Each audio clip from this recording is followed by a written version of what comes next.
এইবাৰ NDA vote নিদিয়ে? কোনোবা অপজিশ্যনৰ মানুহবিলাকেতো ক'ব, কিন্তু কিয় নিদিব সেই কাৰণটো তেখেতসকলে ক'ব নোৱাৰে।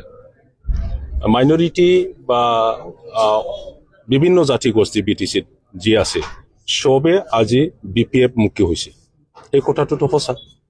গতিকে মুছলিমবিলাকে কিবা ভোট নিদিব BPFক, ইয়াত যুক্তিযুক্ততা নাই। আজি অল্টাৰনেটিভ পাৰ্টি অফ বড়োলেণ্ডৰ পৰা ফাউণ্ডাৰ্ছ জেনেৰেল ছেক্ৰেটাৰী প্ৰদীপ ব্ৰহ্ম সহকাৰে 7জন দলীয় নেতাবিলাকে BPF দলত যোগদান কৰিছে।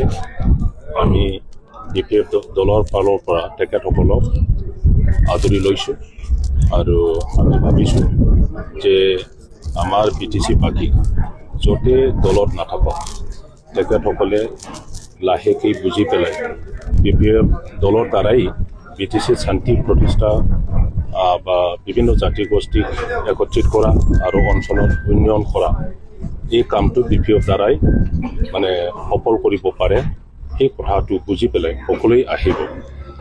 অকল ABP নহয়, আজি জয় ভাৰত পাৰ্টিৰ পৰাও বাক্সা জিলাৰ পৰা 15জন মান জইন অলৰেডি কৰিছে আৰু তাতে জয় ভাৰত পাৰ্টিৰ যি কেণ্ডিডেট আছিলে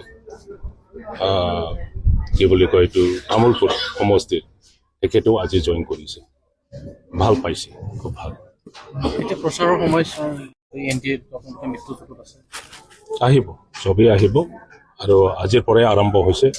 আগ্ৰাবা মহিলা ৰিদেৱৰ যিমান সংগী আছে আমি সকলোৱেই নিজৰ নিজৰ স্থানত মানে য'ত আমাক পঠিয়াইছে সেইবোৰ সমষ্টিত গৈ পেলাই মানে আমি মিটিং কৰি আছোঁ আৰু ৰাইজৰ যিটো ৰেছপন্স সেইটো যিটো দেখা গৈছে 15টাত 15টা NDA জিকিব আৰু BPF দল হিচাপে যি 11টা ছিটত মানে কণ্টেষ্ট কৰিছে সেই 11টা ছিটত বিপুল ভোট লৈ পেলাই জিকিব।